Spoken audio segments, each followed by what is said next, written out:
जम्मू के पास हुआ ये बड़ा आतंकी हमला। पाकिस्तान के पीएम से मनमोहन सिंह की मुलाकात होनी है और उससे पहले ये बड़ा हमला।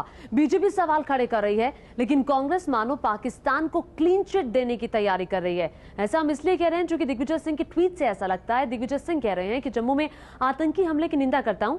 भारत और पाकिस्तान दोनों आतंकवाद से पीड़ित हैं। एक दूसरे पर आरोप लगाने की बजाय दोनों मिलकर इससे लड़ें।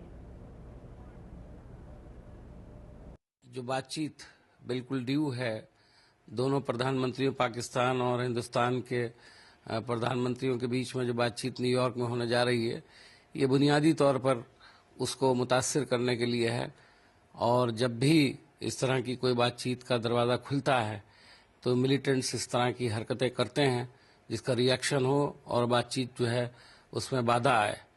मैं समझता हूँ कि सख्त मजम्मत हर तरफ से इसकी होनी चाहिए और कांग्रेस पार्टी को जो शहीद हुए हैं हमारे जवान, हम उनको खराज अकीदत पेश करते हुए ये कहना चाहेंगे पूरे देश को कि इस हमले से जो एक मैसेज गलत देने की कोशिश की जा रही है और जो कोशिश की जा रही है कि दोनों मुल्कों के दरमियान में बातचीत ना हो, उसका पुरजोर मुकाबला करने की जरूरत है। अमन की बात किस बारे में होगी और किससे होगी और किस लिए होगी? पाकिस्तान आज आतंकवाद की एक फैक्ट्री है जहां से अमन के फूल नहीं पैदा होंगे बल्कि आतंक की बंदूकें और आतंकवादी पैदा होंगे। एक के बाद एक हमारे फौज के जवानों के सर काटे जाते हैं, हमारे फौज के जवानों को शहीद किया जाता है। पाकिस्तान आतंकवादियों की सुरक्षित चरागाह बनी हुई है, शरण स्थली बनी हुई है। अल-कायदा से लेकर जमातुल दावा तक और जमातुल दावा से लेकर के दाऊद इब्राहिम तक पाकिस्तान में शरण पाए हुए है। देखिए, कभी भी आतंक के बादल से अमन की बारिश नहीं होती।